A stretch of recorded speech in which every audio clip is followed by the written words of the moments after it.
മഹത്വമുണ്ടാകട്ടെ. 1993 പ്രിയപ്പെട്ട ജോസ് വലപ്പാടുമായിട്ട് ഞാൻ പരിചയപ്പെടാൻ എനിക്ക് ദൈവം സഹായിച്ചു. താൻ പൂജപ്പുര സെൻട്രൽ ജയിലിൽ ജാമ്യത്തിൽ ഇറങ്ങിയ സമയത്താണ് ജോസുമായിട്ട് എനിക്ക് പരിചയപ്പെടാൻ ദൈവം ഇടയാക്കിയത്. പ്രിയപ്പെട്ട ജോസിനെ കുറിച്ച് പറയുകയാണെങ്കിൽ, ജോസ് വളരെ കർത്താവിന് വേണ്ടി പ്രയോജനപ്പെടുന്ന ഒരു ദൈവത്തിന്റെ ദാസനാണ്. ഈ ദാസൻ ഇന്ന് ക്രിസ്ത്യൻ ഗോസ്പൽ മിഷൻ എന്ന പേരിൽ ഒരു പ്രസ്ഥാനം മുന്നോട്ട് കൊണ്ടുപോകുന്നു. അതിലൂടെ ജയിലിൽ കിടക്കുന്നവരുടെ ഭവനങ്ങൾ സന്ദർശിച്ച് താൻ അനേകരോട് അവരുടെ ഭവനങ്ങളിലുള്ളവരെല്ലാം യേശുവിലേക്ക് നയിക്കുന്ന ഒരു വലിയ പ്രവൃത്തി കർത്താവിന്റെ ദാസനിലൂടെ ദൈവം തികച്ചെടുത്തുകൊണ്ടിരിക്കുകയാണ്. പ്രിയപ്പെട്ട ജോസിനെ ഞാൻ ദൈവനാമത്തിൽ നിങ്ങളോട് പരിചയപ്പെടുത്തുകയാണ്. ദൈവനാമം മഹത്വപ്പെടുമാറാകട്ടെ. എൻ്റെ പേര് ജോസ്. എൻ്റെ സ്വദേശം തൃശ്ശൂർ ഡിസ്ട്രിക്റ്റിൽ വലപ്പാട് എന്നറിയപ്പെടുന്ന ഒരു കൊച്ചു ഗ്രാമപ്രദേശത്തിലാണ് ഞാൻ ജനിച്ചു വളർത്തപ്പെട്ടത്. എൻ്റെ അപ്പൻ്റെ പേര് റപ്പായി എന്നാണ്, അമ്മയുടെ പേര് മേരി എന്നാണ്, എൻ്റെ പേര് ജോസ് എന്നാണ്. പേര് കൊണ്ട് മാത്രം ക്രിസ്ത്യാനി ആയിരിക്കുന്നു. യേശുവായിട്ട് യാതൊരു ബന്ധം എൻ്റെ ഭവനത്തിലായിരുന്നു.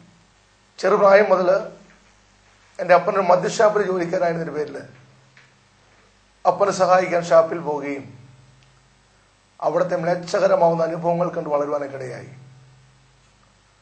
സ്കൂളിലെ തലവേദനയായി, പോകുന്ന സ്ഥലങ്ങളെല്ലാം പ്രശ്നങ്ങളായി.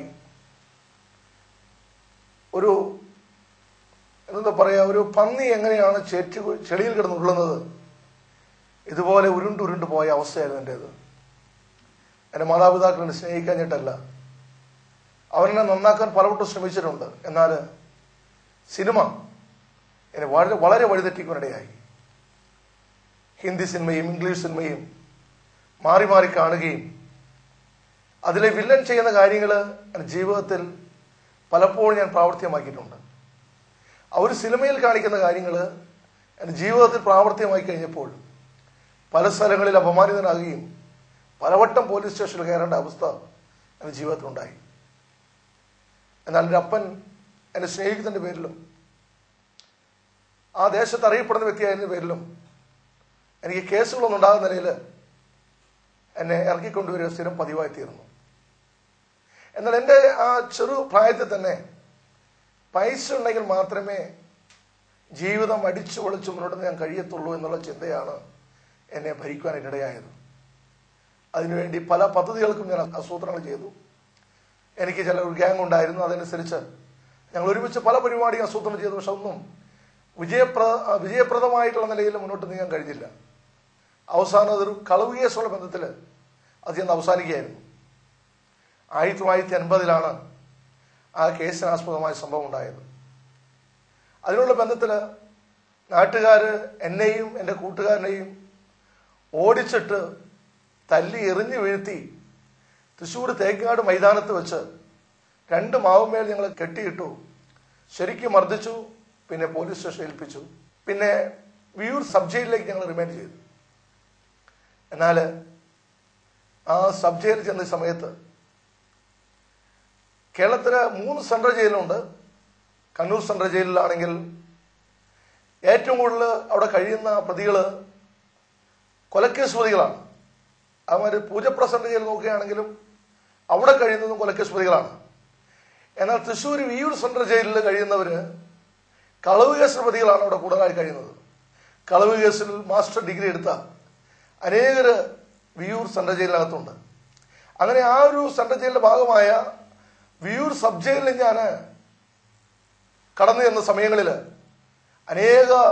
എന്നെക്കാളും വലിയേട്ടന്മാരായിരിക്കുന്ന അനേക കളവുപുള്ളികളും കള്ളന്മാരും അങ്ങനെയുള്ള വ്യക്തികൾ വളരെയധികം ഞങ്ങളെ മാനസികമായി പീഡിപ്പിക്കുകയും, മാത്രമല്ല ഇങ്ങനെയുള്ള ചെറിയ കേസുകളുമായിട്ട് ജയിലിൽ വരണമെങ്കിൽ നല്ല കേസുകളുമായിട്ട് വരാൻ പാടുള്ളൂ എന്ന് പറഞ്ഞുള്ള ചില പഠനങ്ങളും അവിടുന്ന് ലഭിക്കാനിടയായി.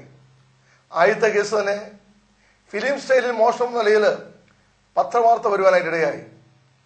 അങ്ങനെ ആയിരിക്കുന്ന സമയത്ത് അനേകര് ഈ ദൈവസ്നേഹവുമായിട്ട് അവിടെ കടന്നു വരിക പതിവായിരുന്നു. സ്ഥിരം ചില ദൈവദാസന്മാര് ജയിലിനകത്ത് ഈ ദൈവത്തിന്റെ വചനമായി കടന്നു വരുമ്പോൾ അത് എനിക്കൊരു പുച്ഛമായിട്ടാണ് ആ സമയങ്ങളിൽ തോന്നുവാനിടയായത്. ബൈബിൾ പറയുന്നു, ക്രൂശിന്റെ വചനം നശിച്ചു പോകുന്നവർക്ക് മോക്ഷത്വവും രക്ഷിക്കപ്പെടുന്നവർക്കോ അത് ദൈവശക്തിയുമാണ്. നശിച്ചുകൊണ്ടിരിക്കുന്നതിന്റെ പേരിൽ ഈ ദൈവസ്നേഹത്തെ കുറിച്ച് പറഞ്ഞു കഴിഞ്ഞാൽ അത് കേൾക്കുവാനുള്ളൊരു മനസ്സെനിക്കില്ലായിരുന്നു. എന്നാൽ എൻ്റെ അപ്പൻ എന്നെ വളരെ സ്നേഹിക്കുന്നതിന്റെ പേരിൽ എന്നെ ജാമ്യത്തിൽ ഇറക്കുവാനായിട്ട് കടന്നു വന്നു. ജാമ്യത്തിൽ ഇറക്കാൻ കടന്നു വരുന്നതിന് മുമ്പ് എൻ്റെ അപ്പൻ ഇങ്ങനെ പറയാനിടയായി, എടാ നിന്നെ ജാമ്യത്തിൽ ഇറക്കാൻ ഞങ്ങൾ വന്നിരിക്കുകയാണ്. നിന്റെ താഴെ 3 സഹോദരിമാരുണ്ട്, നിന്റെ താഴെ ഒരു അനിയനുണ്ട്, ഞാനും അപ്പനും അമ്മയും ഉണ്ട്, നിനക്കുണ്ട്. പക്ഷെ നീ മുഖാന്തരം ഞങ്ങൾക്ക് ഒരിക്കലും മുഖമുയർത്തി നടക്കാൻ കഴിയാത്ത നിലയിൽ ഞങ്ങളായിരിക്കുകയാണ്. എങ്കിലും നീ ഞങ്ങളെ മകനായി പോയതിന്റെ പേരിൽ നിന്നെ ഇപ്പോൾ ഞങ്ങൾ ജാമ്യത്തിലിറക്കാൻ വന്നിരിക്കുകയാണ്. നീ നല്ല നിലയിൽ ജീവിക്കാമെന്ന് വാക്ക് തരികയാണ് മാത്രമേ നിന്നെ ജാമ്യത്തിൽ ഇറക്കത്തുള്ളൂ എന്ന് പറഞ്ഞു. എന്നാൽ എൻ്റെ ചിന്ത എനിക്ക് എങ്ങനെയും പുറത്ത് ചാടുന്ന ഒറ്റ ചിന്ത മാത്രമായിരുന്നു എൻ്റേത്. എന്നാൽ ഞാൻ എൻ്റെ അപ്പനടുത്ത് അന്ന് പറഞ്ഞ വാക്ക് 100% ആത്മാർത്ഥത്തോടെ തന്നെ പറയാനിടയായത്.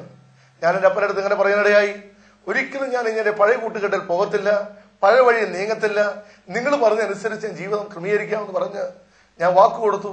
ആ വാക്കിന്റെ അടിസ്ഥാനത്തിൽ എൻ്റെ അപ്പൻ എന്നെ ജാമ്യത്തിലിറക്കി പുറത്ത് കൊണ്ടുവരുവാനിടയായി.